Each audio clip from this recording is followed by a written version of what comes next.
Hello students, हम लोग करने वाले हैं class 10th math chapter number 8 introduction to trigonometry. और हमारी एक्सरसाइज 8.1 हम लोग करेंगे स्टार्ट। तो हमने 5 क्वेश्चंस यहाँ पर डन कर लिए थे और हम लोग 6th क्वेश्चन पर आ गए हैं। तो चलिए शुरू करते हैं।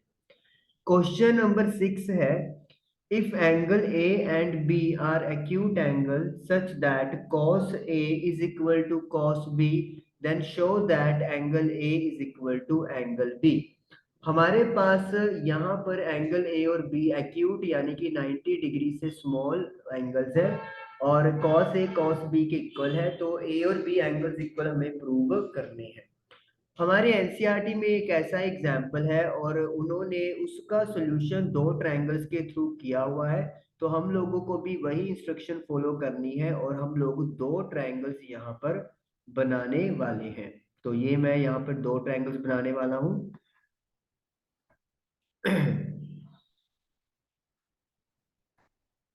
ये लीजिए, तो ये मैंने दो ट्रायंगल्स यहाँ पर बना ली, राइट एंगल ट्रायंगल्स। एक को अपन नाम दे देते हैं पी, ओके।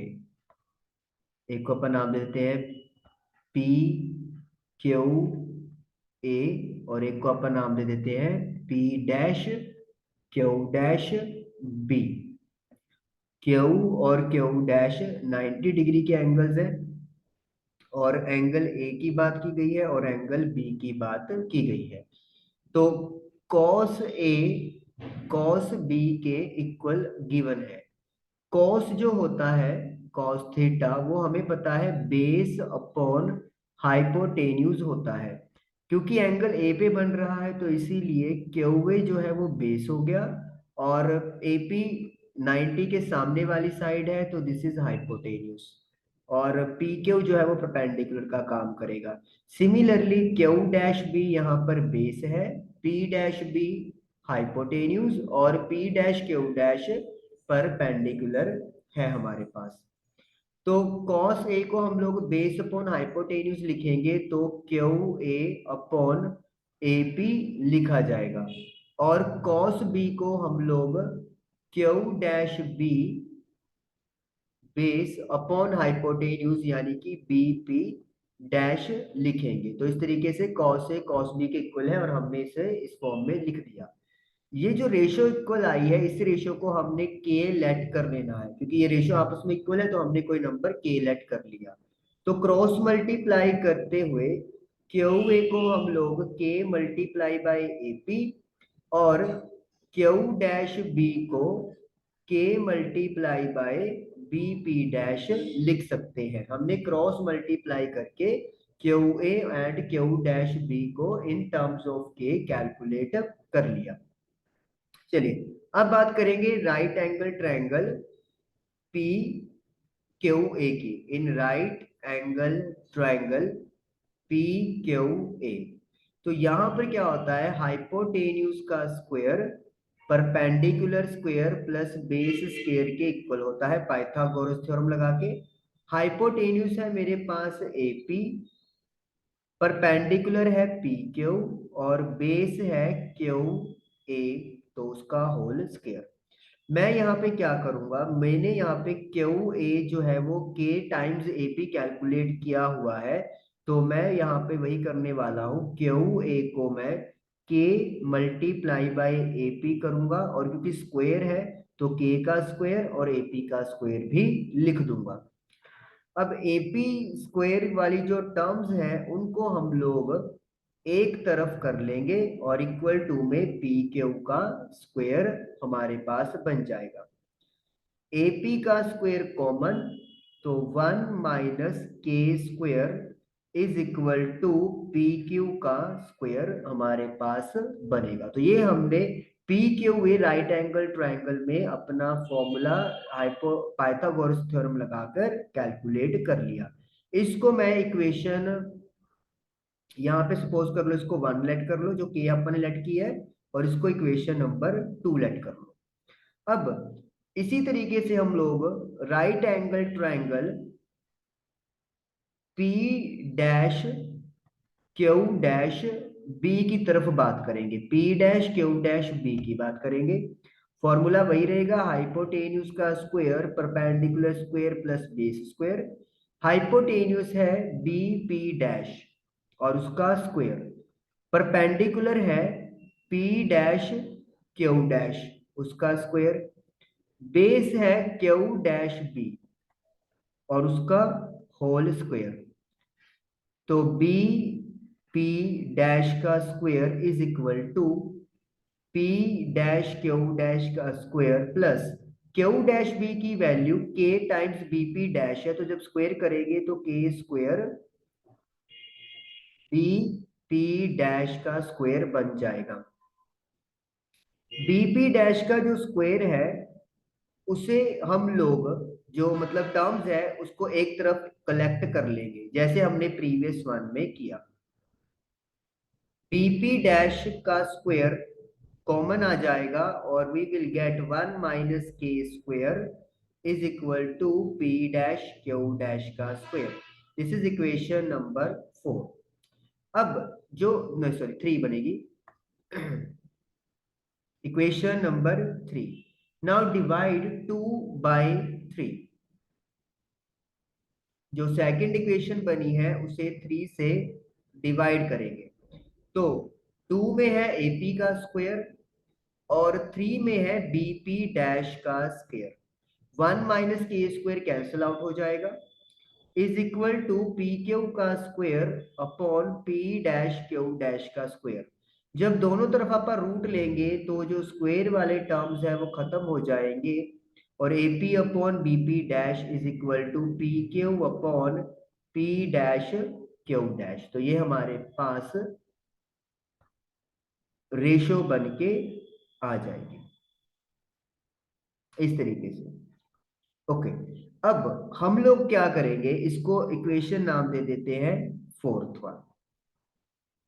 फ्रॉम वन, मेरे पास इक्वेशन जो वन है उसमें हम लोग एपी और क्यू डैश बी को शफल कर लेते हैं। तो उससे क्या होगा, Q A upon Q dash B cross multiply करके नीचे आ जाएगा और एपी जो है वो नोमिनेटर बन जाएगा और डिवाइड में BP dash. This is late me से equation 5।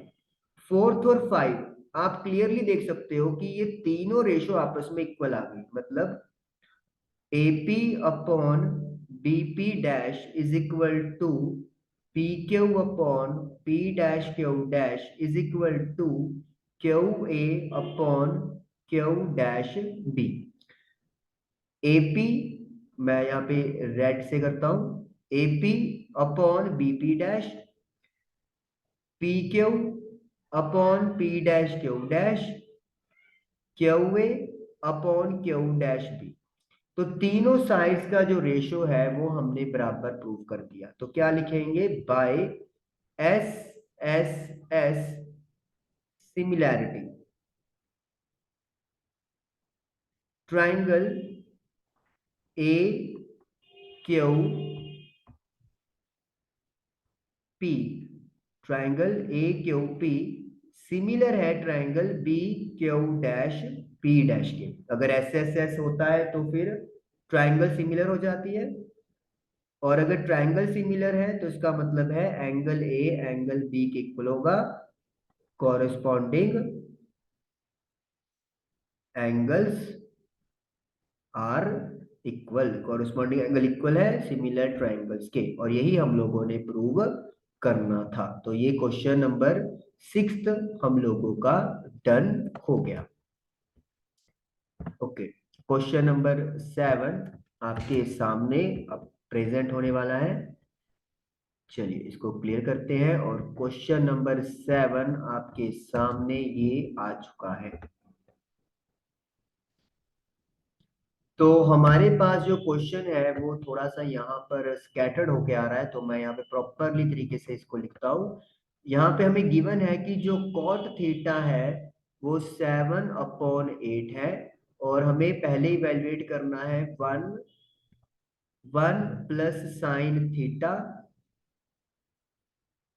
Multiply by 1 minus sine theta divisible by 1 plus cos theta multiply by 1 minus cos theta. तो ये हम लोगों को इवेल्युएट करना है। और सेकंड पार्ट में मुझे इवेल्युएट करना है कॉट स्क्वायर थीटा। ये कॉट 2 थीटा नहीं है, ये स्क्वायर थीटा है, स्क्वायर।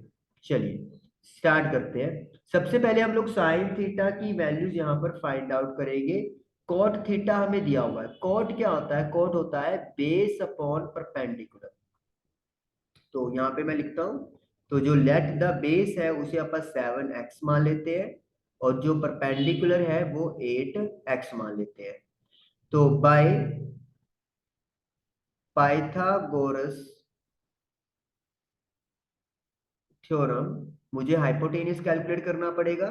तो हाइपोटेनियस का square is equal to base का स्क्वायर प्लस परपेंडिकुलर का स्क्वायर। बेस है मेरे पास 7x, और परपेंडिकुलर है मेरे पास 8x। तो 7x का स्क्वायर 49x स्क्वायर, और 8x का स्क्वायर 64x स्क्वायर होता है। तो हाइपोटेनियस का स्क्वायर जो है वो 113x स्क्वायर हो जाएगा। तो हाइपोटेनियस की वैल्यू मेरे पास आ जाएगी 113 रूट एक्स स्क्वायर का जो रूट है वो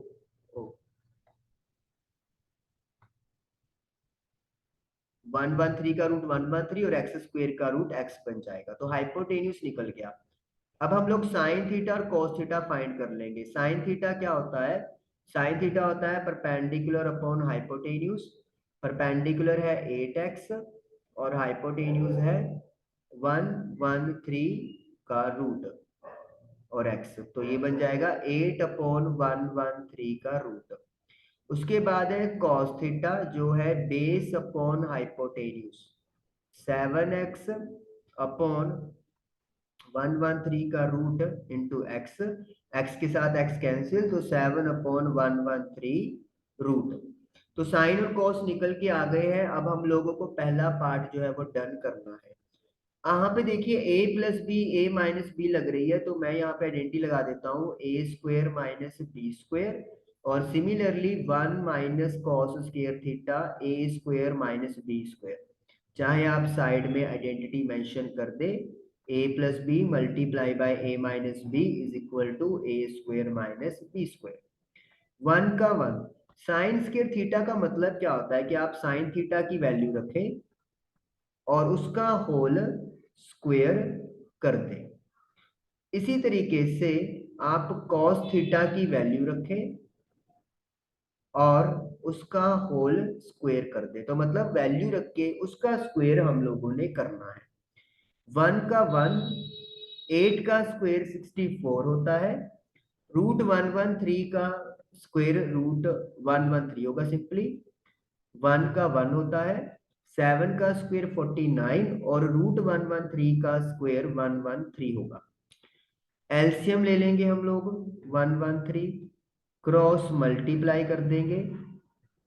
इसी तरीके से नीचे भी हम लोग एलसीएम ले लेंगे और क्रॉस मल्टीप्लाई कर देंगे। इसके नीचे आप बाय डिफॉल्ट 1 यूज कर सकते हो।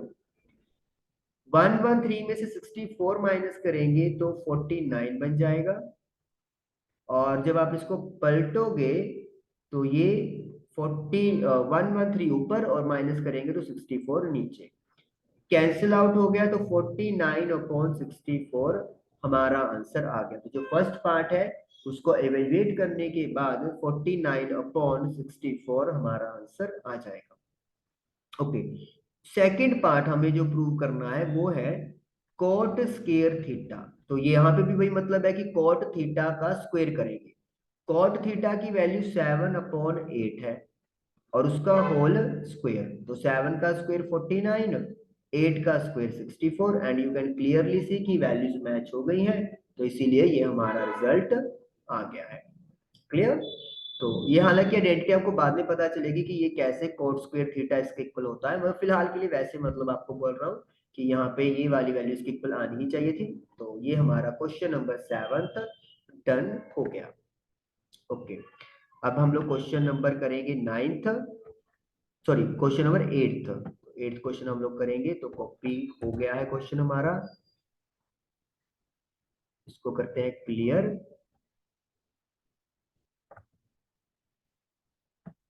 ये लीजिए, तो ये हमारा क्वेश्चन आ गया है, लेकिन बहुत ही ज्यादा, चलिए मैं इसको मैन्युअली ही लिख देता हूँ, इससे अच्छा तो इसको अपन इरेज ही कर देते हैं। क्वेश्चन नंबर 8 मैं आपके सामने वैसे ही रिप्रेजेंट करता हूँ, मतलब लिखता हूँ। क्वेश्चन नंबर 8 में मुझे गिवन है कि 3 cot A जो है वो 4 के इक्वल है। 3 cot A 4 के इक्वल हमें गिवन है, और हमें चेक करना है कि 1 minus tan square A over 1 plus tan square A is equal to cos square A minus sine square A. क्या ये बात सही है या नहीं है? मतलब हमें लेफ्ट साइड और राइट साइड में वैल्यूज करनी है अलग अलग, और देखना है कि क्या ये इक्वल आया है या नहीं आया है। वेरीफाई नहीं बोला, उन्होंने बोला है कि चेक करें कि क्या ये इक्वल है या नहीं है। तो इक्वल हो भी सकते हैं या फिर इक्वल ना भी हो। सबसे पहले जो हमें 3 cot a दिया हुआ है उसे हम लोग लिख देंगे cot a is equal to 4/3। और कोट जो होता है वो बेस अपॉन परपेंडिकुलर होता है। तो यानी कि पहले हम लोग पाइथागोरस से लगाकर हाइपोटेन्यूज कैलकुलेट करेंगे। हाइपोटेन्यूज तो हमें नहीं पता, परपेंडिकुलर 3 है, 3 का स्क्वायर, बेस है 4, 4 का स्क्वायर।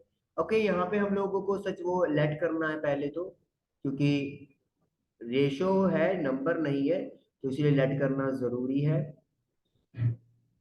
यहाँ पर भी लेट करेंगे हम लोग। तो परपेंडिकुलर यानी कि 3x का स्क्वायर, और बेस मतलब 4x का स्क्वायर। तो ये 9x square plus 16x square, तो ये जो वैल्यू है वो आपके पास 25x स्क्वायर आ जाएगी। हाइपोटेनस निकालेंगे तो 25 का रूट 5 और x स्क्वायर का रूट x होता है। अब हम लोगों को चाहिए tan, cos और sin। तो पहले अपन ये सारी वैल्यूज निकाल देते हैं अलग से। तो sin होता है परपेंडिकुलर अपॉन हाइपोटेन्यूज।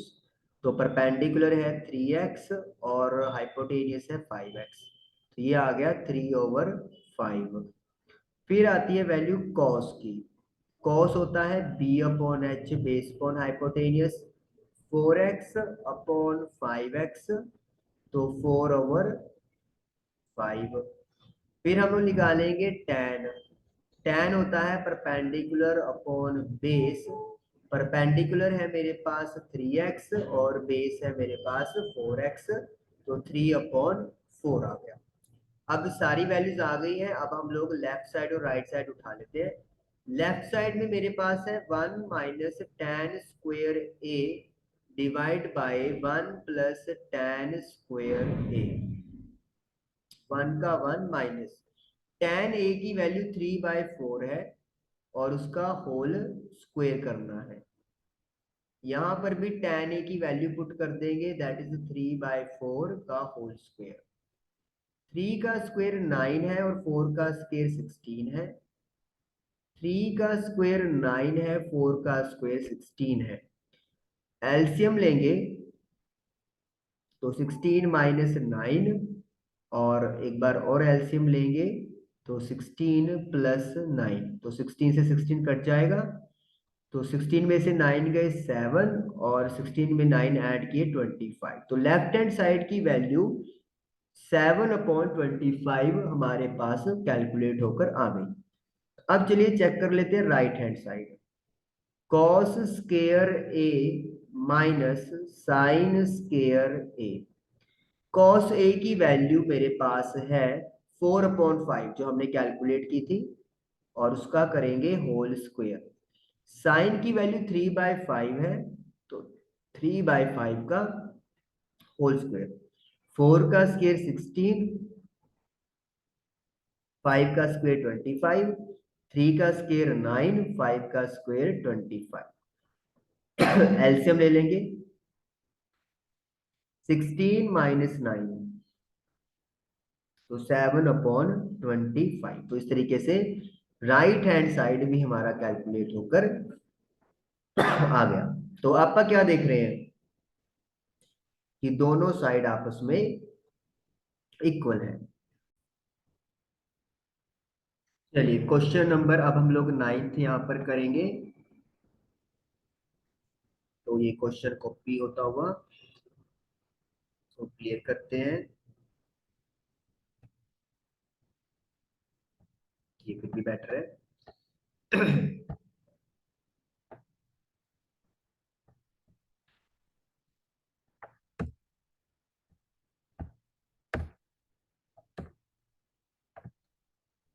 चलिए क्वेश्चन देखिए क्या है हमारे पास। क्वेश्चन है in triangle A B C right angled at B. एक ट्रायंगल है ए बी सी जिसमें 90 का एंगल पॉइंट बी पर बना हुआ है। जैसे ये मैंने ट्रायंगल बनाया, let me say A B C, point B पे 90 का एंगल है। tan ए यानी एंगल ए पे बना हुआ है 1/3 है। तो वैल्यूज हमें ये फाइंड करनी है। तो tan ए हमें गिवन है 1/3। tan होता है परपेंडिकुलर अपॉन बेस। अब देखिए अगर एंगल ए पे बन रहा है तो यानी कि जो ए बी है वो यहाँ पर बेस का काम करेगी, जो बी सी है वो परपेंडिकुलर का काम करेगी, और जो ए सी है वो हाइपोटेन्यूज का काम करेगी। तो यानी कि हमें परपेंडिकुलर यानी ए बी और बेस यानी कि बी सी गिवन हो गया एक तरह से। यहाँ पे अपन लिख भी देते हैं कि tan ए के अकॉर्डिंगली परपेंडिकुलर हो गया बी सी, और जो बेस है वो हो गया ए बी। तो अपन लिख देंगे let perpendicular is equal to 1x या सिंपली x, और जो बेस है वो 3x। तो हाइपोटेन्यूज का square perpendicular square plus base square के इक्वल होता है। तो परपेंडिकुलर यानी 1x का स्क्वायर तो 1x स्क्वायर, और बेस हो गया 3x का स्क्वायर। 3 का स्क्वायर 9, जस्ट सेकेंड, ओ 1/√3 है। यहाँ पे 1/√3 है tan की वैल्यू। तो रूट लगा देंगे हम लोग। रूट का जो स्क्वायर होता है वो हमारा बन जाएगा 3x स्क्वायर। तो H square is equal to 4x square. तो हाइपोटेन्यूज जो है वो 2x मेरे पास बन गया, यानी कि h की वैल्यू 2x हो गई। तो बेस हम लोग √3, तो यानी कि यहां से मैं क्या ले लेता हूँ रिजल्ट कि जो ए बी है वो √3 है x, बी सी जो है वो 1x है, और ए सी जो है वो 2x के इक्वल आई है। तो मैं यहाँ पे साइन ए और कोस ए की वैल्यू कैलकुलेट कर लेंगे पहले। साइन ए क्या होता है परपेंडिकुलर अपॉन हाइपोटेन्यूज। ए के विद रिस्पेक्ट में परपेंडिकुलर जो है वो बीसी है और हाइपोटेन्यूज एसी है। बीसी यानी जो परपेंडिकुलर है उसकी वैल्यू 1x है, और हाइपोटेन्यूस जो एसी है वो हमारा 2x कैलकुलेट होकर आया है। तो यानी कि साइन ए की वैल्यू 1/2 हो गई। इसी के साथ हम लोग कॉस ए की वैल्यू भी कैलकुलेट कर लेते हैं। कॉस ए क्या होता है बेस ओवर हाइपोटेन्यूस। तो बेस जो है वो मेरे पास ए बी है और हाइपोटेन्यूस ए सी है। जो बेस है वो मेरे पास √3 है, √3x, और जो AC है वो 2x है। तो यानी कि ये आ गया √3/2। अब हमें कॉस सी और साइन सी भी चाहिए। तो हम क्या करते हैं दोबारा फिर से ये ट्रायंगल बना लेते हैं। जैसे मैंने कल भी कहा था कि अगर कंफ्यूजन क्रिएट होती है तो ट्रायंगल को 2 बार बना लो, एक ही ट्रायंगल में मत करें, नहीं तो कंफ्यूजन आपकी बढ़ेगी ही, कम नहीं होगी। लेकिन आपको क्लियर कट कंसेप्ट है फिर आपकी मर्जी है। अब सी पे एंगल बन रहा है तो BC जो है वो बेस का काम करेगा, AB परपेंडिकुलर का, और AC हाइपोटेन्यूज का। चलिए तो हमें निकालना है साइन सी। फॉर्मूला तो सेम ही रहेगा परपेंडिकुलर अपॉन हाइपोटेन्यूज। परपेंडिकुलर है ए बी और हाइपोटेन्यूस फिक्स है ए सी। पर ए बी की जो वैल्यू है वो यहाँ पर बेस था, और ए बी जो है वो मेरे पास √3x है। यहाँ पे मैं इधर अलग से मेंशन अपन कर ही देंगे ताकि कंफ्यूजन ना रहे। ए बी जो है वो √3 है, जो आपके पास बी सी है वो 1x है, और जो हाइपोटेन्यूज है ए सी दैट इज 2x है। तो ये हमने वैल्यू साइड में लिख देनी है वहां पे, ताकि चेकर को भी कोई कंफ्यूजन ना रहे, और हम खुद, ज्यादा बड़ी बात है कि हमें खुद नहीं कंफ्यूजन होनी है। और cos c base upon hypotenuse, figure के अकॉर्डिंगली बी सी बेस है और ए सी हाइपोटेनियस है, और बी सी की वैल्यू 1x और ए सी की वैल्यू 2x है, तो कटिंग करके 1/2 आ जाएगा। तो यानी कि साइन ए, कॉस ए, साइन सी और कॉस सी की चारों की वैल्यूज मुझे कैलकुलेट होकर मिल गई। अब मुझे वैल्यू फाइंड करनी है फर्स्ट और सेकंड पार्ट की, तो मैं यहाँ पे वैल्यूज फाइंड कर देता हूँ। देखिए पहला है साइन ए की मल्टीप्लाई कॉस सी से। साइन ए जो है वो मुझे मिल रहा है 1/2, तो साइन ए को मैं 1/2 लिख दूंगा। कॉस सी की वैल्यू है 1/2, तो कॉस सी की वैल्यू 1/2 प्लस कॉस ए की वैल्यू है √3/2, और साइन सी की वैल्यू है √3/2। तो मतलब मैंने जो भी वैल्यूज थी वो सारी वैल्यूज यहाँ पे पुट कर दी। 1/4 प्लस √3 × √3, 3/4। तो इसे जब आप सॉल्व करेंगे, 4 एलसीएम आ जाएगा, तो 1 + 3/4 यानी 4/4 इज इक्वल टू 1। तो यानी कि जो पहला पार्ट है इसका आंसर मुझे 1 मिलने वाला है। यहाँ पे थोड़ा ब्रैकेट लगा दे ताकि कंफ्यूजन ना रहे। ओके, अब सेकंड पार्ट में cos a की cos c से मल्टीप्लाई करनी है। cos a की वैल्यू √3/2 है, और cos c की वैल्यू 1/2 है। आगे माइनस है, साइन ए की वैल्यू 1/2 है, और साइन सी की वैल्यू √3/2 है। ये सारी वैल्यूज हमने यहाँ पर पुट की हुई है। तो ये बन जाएगा √3/4 पॉजिटिव नेगेटिव है तो कैंसिल आउट हो गए, इज इक्वल टू 0 बन जाएगा। तो यानी कि सेकंड पार्ट में जो आंसर है वो 0 आएगा। और इस तरीके से क्वेश्चन नंबर 9 हम लोगों का डन हो गया। ओके, क्वेश्चन नंबर 10 हम लोग अब करेंगे, तो इसके लिए मैं यहाँ पे क्वेश्चन कॉपी कर लूं, क्लियर करेंगे।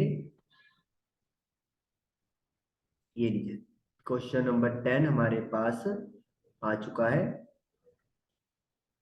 इन triangle P Q R right angle at Q. Okay, एक ट्राइंगल बनानी है पी क्यू आर जिसमें 90 का एंगल क्यू पे बन रहा है, तो पी आप यहाँ पे भी बना सकते हैं या टॉप पे भी बना सकते हैं, आपकी मर्जी है। P R plus Q R 25 centimetre है। पी आर यानी हाइपोटेनियस एंड क्यू आर यानी कि एक साइड, इनका सम 25 है। पी क्यू 5 सेंटीमीटर है, तो पी क्यू हमें दी हुई है। Find the value of sine P cos P tan P, तो यानी कि एंगल पी पे बन रहा है, तो इसका मतलब है जो क्यू पी है वो बेस का काम करेगा, क्यू आर परपेंडिकुलर का, और 90 के सामने वाली साइड आर पी हाइपोटेनियस होगी। सबसे पहले तो मुझे साइड्स पता करनी है, तभी हम लोग sine cos and tan find out कर पाएंगे। तो साइड कैसे पता करेंगे? देखिए हमें पता है कि P R plus Q R 25 है, तो पहले अपन पी आर को x सेंटीमीटर लेट कर लेते हैं। तो P R plus Q R is equal to, अगर 25 है तो x plus Q R is equal to 25। तो क्यू आर जो है वो हम लोग लिख देंगे 25 माइनस x सेंटीमीटर। तो हमने क्यू आर की जो वैल्यू है वो यहाँ पर मतलब इन टर्म्स ऑफ x निकाल दी। अब हमें पता है हाइपोटेन्यूज का square perpendicular square plus base square के इक्वल होता है। हाइपोटेन्यूज जो है वो यहाँ पे पी आर है, तो पी आर का स्क्वायर, परपेंडिकुलर आर क्यू है, और जो बेस है वो मेरा पी क्यू है, तो पी क्यू का square. P R, P R की जो वैल्यू है वो एक्स हमने लेट की है, तो इसको एक्स लेट कर लेंगे, एक्स स्क्वायर। आर क्यू मेरे पास या क्यू आर 25 माइनस एक्स है और उसका होल स्क्वायर। जो क्यू पी है वो 5 है, तो 5 का स्क्वायर, ये हम लोग लिख देंगे। उसके बाद एक्स का square, X square, A minus B का whole square, A square,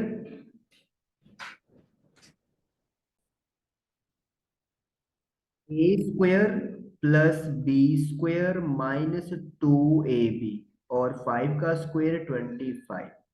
X square से एक्स स्क्वायर कैंसिल, 50x इधर ले आओ पॉजिटिव हो जाएगा, 625 में 25 ऐड करेंगे तो 650। तो x की वैल्यू जो है वो 650 अपॉन 50 बन जाएगी। कैलकुलेशन करने के बाद ये आपका 13 आ जाएगा, तो x की वैल्यू 13 आ गई। तो पी आर जो है वो मेरे पास 13 सेंटीमीटर आ गया, यानी हाइपोटेनियस 13 सेंटीमीटर है। और जो क्यू आर है 25 माइनस 13 यानी कि 12 सेंटीमीटर मेरे पास बन जाएगा।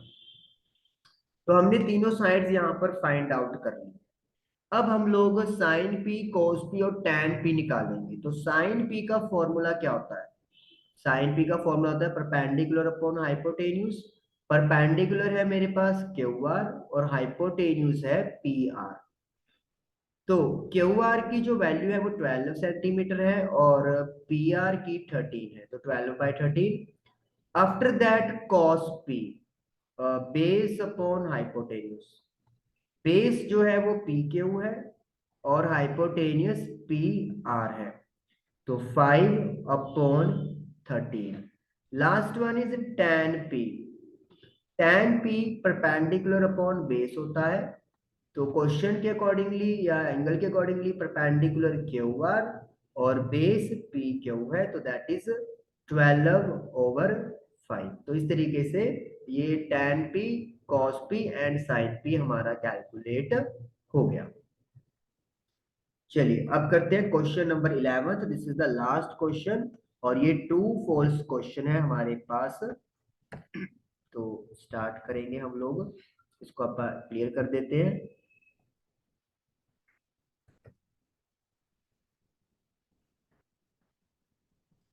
ओके, तो यहाँ पे ट्रू फॉल्स 5 स्टेटमेंट्स हैं, तो हम लोग वन बाय वन स्टेटमेंट यहाँ पे करेंगे। इसको थोड़ा बेटर वे में हम लोग लिख दे।